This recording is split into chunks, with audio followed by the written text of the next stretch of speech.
Kamusta po mga ka-Streetwise, no? So, ngayon po, pag-usapan ngayon natin itong kumakalat po na balita sa social media na tatlong resort na pagmamay-ari daw di umano ni Paolo Duterte sa Samal Island at saka yung isang malaking bahay sa Davao City daw po na sinasabing pagmamay-ari ni Paolo Duterte. So ngayon na, ano bang relevant nito kung bakit natin pag-uusapan ito? So una sa lahat mga kababayan, tandaan po natin na kung totoo man itong mga balita na to, no, itong Sunday Morning Beach House, Casa Convistas Resort, tsaka ito, Pangubatan Private Beach House, no, na sinasabing di umanong pagmamayari nga daw po ni Paulo Duterte. Kung totoo man ito, eh, dito po malamang napunta yung 51 billion. Di ba? So, ito, pakita ko sa inyo, no? Kasi nabalita ito, pakita ko sa inyo. So, nung January, wait, okay, ito to. Sa DZRH News, okay? So, ito nabalita, unang beses na nabalita po ito, January 18, 2024. So, ngayon, mag-iisang taon na po itong balita na to. Hanggang ngayon, wala pa rin pong sinasabi si Paulo Duterte kung saan po napunta yung 51 billion. Kasi ang point natin dito mga kababayan, di ba? Kung totoo po na merong 51 billion si Paulo Duterte sa DPWH, no, sa loob ng 3 taon, edi dapat hindi na po binabaha yung Davao. At saka dapat siguro, malamang, wala na dapat na squatter dyan po sa distrito ni Pulong Duterte. So ito tingnan nyo this January 18, 2023. Diba, Davao Congressman Paulo Duterte nakatanggap ng 51 billion. Diba? So ang nagsiwalat nito si Congressman Elizalde. Okay. So ngayon, mag-isang taon na, wala man lang binabanggit si Paulo Duterte kung saan napunta yung 51 billion. And besides mga kababayan, tandaan po natin na yung SALN po ng pamilya Duterte ay nakatago.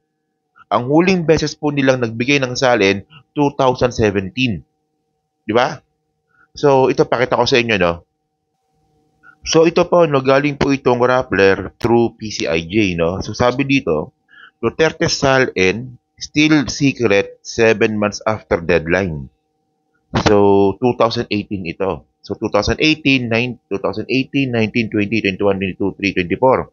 So, 7 taon na pong nagtatago ng SALN itong ang pamilyang Duterte. So, ito na-content ko na to dati Kasi mga kababayan, itong si Martires, no, na chairman or secretary ng ombudsman ay appointee po ni Digong. Okay. So, itong si Martires nga po ang nag-issue ng memorandum na lahat ng mga SALN ng Duterte ay kailangan dumaan sa ombudsman bago ito sa publiko. So, tingnan niyo, di ba? So, ganyan po tayo ginahasa ni Digong. Okay.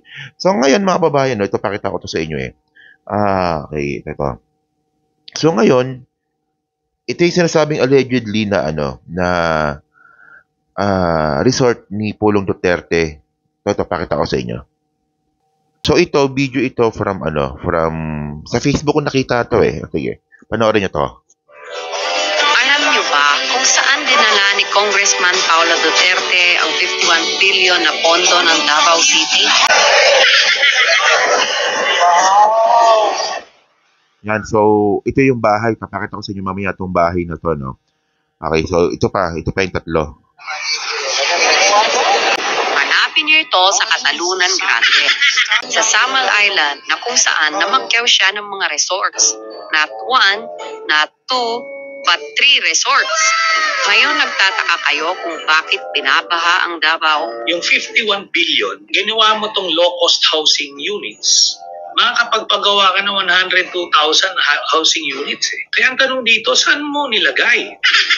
Saan mo nilagay? Ayan, no, di ba? So ngayon, ito, pakita ko sa inyo. So ngayon mga kababayan, ito yung sinasabi pang bahay ni Paulo Duterte. Actually, na-content ko na to nung mga nakaraang buwan Pero meron po kasing taxi driver na nakakuha po ng video ng bahay nga po ni Pulong. So ito, pakita ko sa inyo. Ang mga matigal na din ako yun. Ganing na po mag-gate. Oo, ganun. O doon yung balay ni Pulong. Ano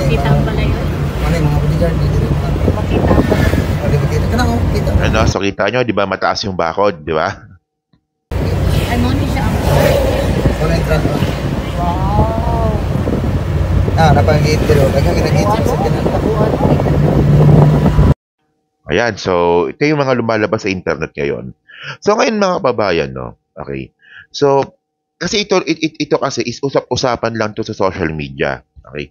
Kung totoo kasi ito, ang punto dito, kaya naman pala hindi nyo pinapakita yung salin ninyo. Di ba? Pwede naman kayo maglabas ng salin pero wag nyong i-declare eh. Yun nga lang. Ang point dito, hindi nyo talaga pinakita yung salin ninyo eh. Di ba? Dapat naka-public dapat yan. So ito, yung sinasabing resort nga po ni Pulong, yung Sunday Morning Beach House, yan. So may picture tayo niyan dito. So yan yun.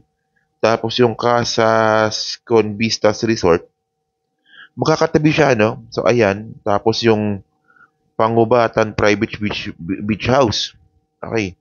So ito private beach house po ito. Tapos puro mga white sand po itong mga resort daw po na sinasabi na pagmamay-ari nga po ni Pulong Duterte. So ngayon ano bang point ko dito kung ba't ko kinontent ito? Okay. So kasi para matapos na po yung issue natin dito kung totoo man o hindi na merong resort si Pulong Duterte, maganda is mag-explain siya kung saan napunta yung 51 billion na nakuha niya nung siya yung congressman ng 1st District ng Davao City habang presidente yung tatay niya at habang mayor si Sara Duterte. Di ba, isipin ninyo triple dead, hindi double dead yan. Tapos, ilabas niyo yung salin ninyo para matapos na to.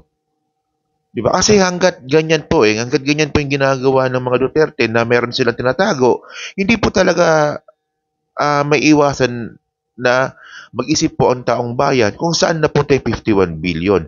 Kasi ang point dito, kung wala kayong tinatago, ilabas ninyo. Parang ganito lang yan Parang tato ni Paulo Duterte lang yan Di ba? Nung hinahamon si Paulo Duterte ni Trillanes na ilabas mo yung tattoo mo, na kasi malamang alam nyo na yan na meron nga pong info itong si Trillanes na meron tattoo sa likod itong si Paulo Duterte ng triad. So ano ba naman yung simpleng ipakita mo yung likod mo na sabihin mo ito yung tattoo ko. Sige, scan ninyo. O kaya ito yung tattoo ko. O kaya ito yung likod ko. Wala akong tattoo. Ganun, this is the same mga kababayan na pagtago po nila ng salin at saka yung pag-misdeclare nga po nila ng salin, pati po yung hindi pagpaliwalag ni Paulo Duterte na 51 billion. Parehas na parehas po ito ng senaryo nung sa tato. Kung walang tinatago, dapat ipakita. Ngayon, dahil sa walang pinapakita ngayon, ang daming lumalabas na balita na si Paulo Duterte nga raw po ay merong 3 beach resort. 3 resort. Ano bang trabaho mo? Politician ka lang naman Di ba?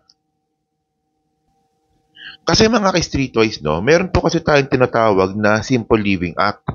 So ito yung Republic Act number 6713 sa section 4. So sabi dito Code of Conduct and Ethical Standards for Public Officials and Employee. So kasama dito yung empleyado at yung mga public officials na elected. Okay? Public officials and employees and their families shall lead modest life appropriate to their position and income. They shall not indulge in extravagant or ostentatious display of wealth in any form. Actually, may batas tayong ganun. Nagulat talaga ako, meron palang ganung batas. So, ngayon, ang daming tatamaan dito. Diyos ko. Kasi ang point dito mga kababayan, dapat maging vigilant po tayo. Ganun lang naman kasimple. Dapat magtanong po tayo sa mga mayor natin. Hindi lang sa mayor, sa congressman, sa vice presidente, sa presidente, sa barangay captain, na bakit yung pamumuhay mo masyadong extravagant. Samantalang ito lang naman ang sinusweldo mo bilang government officials. Di ba? For example nga, itong si Paulo Duterte, pinanganak po na politiko yung tatay. Hanggang tumanda, di ba? Wala namang ibang trabaho yan kundi politician. Magkano ba sweldo ng magkano ba sweldo ng mayor? 150,000, 'di ba? So dapat yung pamumuhay mo dapat base po sa sweldo mo. Sa congressman, I think kasi sa congressman kasi meron silang tinatawag na na PDAP eh. Hidden PDAP, 'di ba? So medyo shady yung sa Congress. Pero gawin lang natin example yung mayor. Mayor po is 150,000 lang po yung sweldo. So dapat yung pamumuhay mo is pang 150,000 lang din. Especially sa mga katulad po na tao ni Paulo Duterte na pinanganak na po na nasa politika. Isipin mo 'di ba? Merong private resort, 3. 150,000 lang yung sweldo. 'Di ba? Si Duterte kung compare natin kay Duterte nung mayor pa siya, 'di ba? So yun mga kababayan, no. So kayo po ano po masabi niyo nga po dito sa kumakalat po na balita sa social media na pagmamay-ari nga daw po ni Paulo Duterte yung 3 resort sa Davao Samal Island. Kasi ano yan Davao tapos may Samal Island diyan. So kayo ba naniniwala ba kayo dito or mas maganda para matapos na po yung usapin na to? Kasi actually matagal ko nang naririnig ito eh. Ngayon lang talaga medyo pumutok sa social media eh.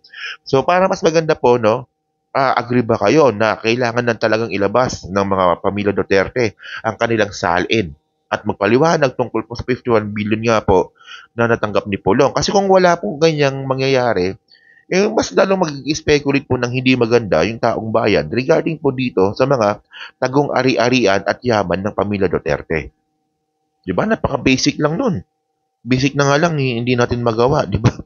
So yun mga ka-streetwise, so yan po sa Team Replay. Syempre, pa-comment lang po sa baba at binabasa ko pong lahat yan. At syempre, yan din po sa Team Replay, no? So syempre, pa-like, pa-subscribe. At kung di naman kalibisan, pa-share na rin po ng video po na to. So hanggang sa muli po, kita na lang ulit tayo sa susunod nating content. So thank you, salamat, and bye-bye.